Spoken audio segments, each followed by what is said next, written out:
ជំរាបសួរពុកម៉ែបងប្អូនទាំងអស់គ្នាខ្ញុំបាន admin channel ខ្ទឹមសហើយថ្ងៃនេះពិតជាមានការសោកស្ដាយខ្លាំងមែនទែនដែល channel ខ្ទឹមសរបស់យើងបានបញ្ចប់ភាពដៃគូបានផ្អាកភាពជាដៃគូជាមួយនឹងកម្មវិធីរបស់ YouTube ដូច្នេះ channel ខ្ទឹមសរបស់យើងគឺមិនអាចរកកម្រៃអីបន្ថែមពី YouTube នេះបានទៀតទេហើយខ្ញុំបាទនឹងព្យាយាមដោះស្រាយបញ្ហានេះឲ្យបានលឿនបំផុតតាមដែលអាចធ្វើទៅបានកំឡុងពេលដែលខ្ញុំបាទកំពុងតែដោះស្រាយ channel ខ្ទឹមសមួយនេះខ្ញុំបាទនឹងផ្អាកផលិតវីដេអូដាក់ចូលទៅក្នុង channel ខ្ទឹមសនេះមួយរយៈសិនរងចាំដែលយើងខ្ញុំអាចនឹងដោះស្រាយបញ្ហានេះបានឡើងវិញសង្ឃឹមថាពុកម៉ែបងប្អូនយោគយល់អំពីបញ្ហានេះហើយនៅតែបន្តតាមដាននិងគ្រប់គ្រង channel ខ្ទឹមសបន្តទៀត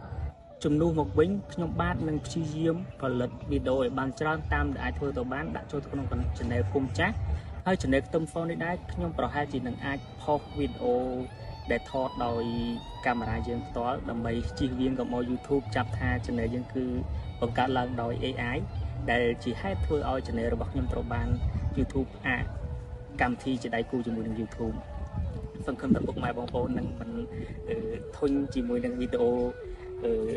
ដែលមិនមែនជាការនិទានទៅដាក់ចូលទៅក្នុង channel ខ្ទឹមសមួយនេះហើយ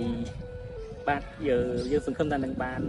ដោះស្រាយបញ្ហានឹងជាប់ឆាប់នេះហើយនឹងបានជួបពុកម៉ែបងប្អូនទាំងអស់គ្នាវិញហើយបន្តហ្វិចរឿងព្រាយម្ចាស់ដើមឫស្សីនេះបន្តទៀតសូមអរគុណ